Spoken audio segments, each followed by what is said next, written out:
تخيل معايا كتعيش حياتك عادي في ألمانيا وكتقول أنا ما درت والو، ولكن فجأة كتلقى البوليس قدامك. والأغرب ممكن يكون السبب حاجة كنتي كتشوفها عادية بزاف. في هذا الفيديو غنعطيك بعض النقاط اللي ضروري ترد بالك منهم، خصوصا إلا كنتي جديد في ألمانيا. نبداو بحاجة كتوقع في الطريق. تخيل كتسوق مستعجل شي شويه، كدوز بسرعه، كتبدل الطريق بشكل مفاجئ، ولا كتسوق بشي طريقه كتخلي اللي حداك يخاف. يمكن تقول لي واش فيها، انا مسيطر على الطوموبيل، ولكن اللي حداك ما عارفش باللي انت مسيطر على الطوموبيل. الا شاف شي واحد السوقان ديالك خطير وكيشكل خطر على الناس، يقدر يبلغ البوليس. يعني في ألمانيا ماشي غير السرعة هي اللي خاصك ترد بالك منها، حتى الطريقة ديالك ديال السوقان راها كتفرق. اولا مثلا انت فرحان، الموسيقى شاعله، صحابك مجموعين كتفرجوا في شي ماتش والضحك معمر الدار، ولكن الجار اللي تحتك ممكن عنده وليد صغير ناعس ولا خدام الصباح بكري، كيصبر مرة جوج ومن بعد ممكن يجي يدق عليك الباب، واذا بقى المشكل وما تحلش يقدر يطلب تدخل الشرطه على حسب الحاله. يعني داكشي اللي بالنسبه ليك غير شي شويه ديال الموسيقى، بالنسبه للجار ممكن يكون ليله كامله بلا نعاس.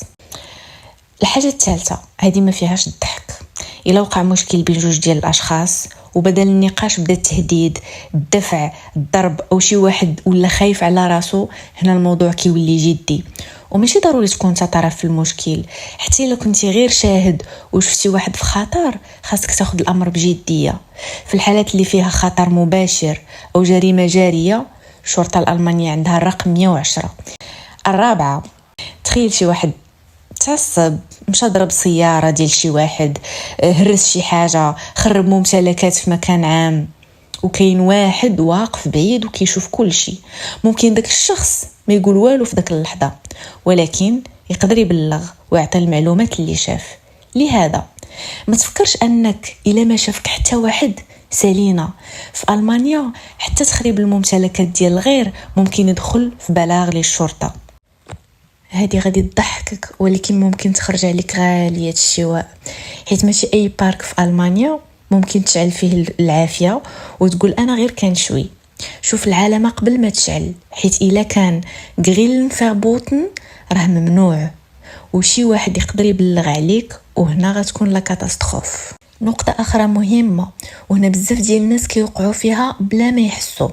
كتخرج تليفونك كتصور شي واحد في الزنقة ومن بعد كتقول ايوا صافي راه غير تصويره، ولكن في الخصوصيه ألمانيا ماشي بحال اللي ممكن تكون متعود عليه، خصوصا الا نشرتي تصويره او استعملتيها بطريقه كتضر الشخص. لذلك قبل ما تصور فكر شي شويه. واش معنى هذا الشيء؟ ان اي ألماني يقدر يعيط للبوليس غير حيت ما عجبوش التصرف ديالك؟ طبعا لا. البلاغ ما كيعنيش اوتوماتيكيا انك مذنب، يعني الشرطه كتسمع شنو وقع، كتجمع المعلومات، كتشوف شنو كاين بالضبط. يعني ما تخافش من فكره واحد عيط للبوليس انك غادي تعاقب. المهم انك تعرف حقوقك وتعرف شنو هو التصرف الصحيح في كل موقف. ودابا بغيت نعرف منك شنو هي اكثر وحده في هاد النقط هادو فاجاتك. اكتب لي في لي كومونتير، وإلا كنتي عايش في ألمانيا تابعني، حيت كل مرة غادي نوريك حاجات على ألمانيا يمكن تعيش معها كل نهار ولكن عمرك كنتي عارف القصة اللي وراها. ألمانيا في دقيقة، معلومات من قلب ألمانيا وبطريقة بسيطة.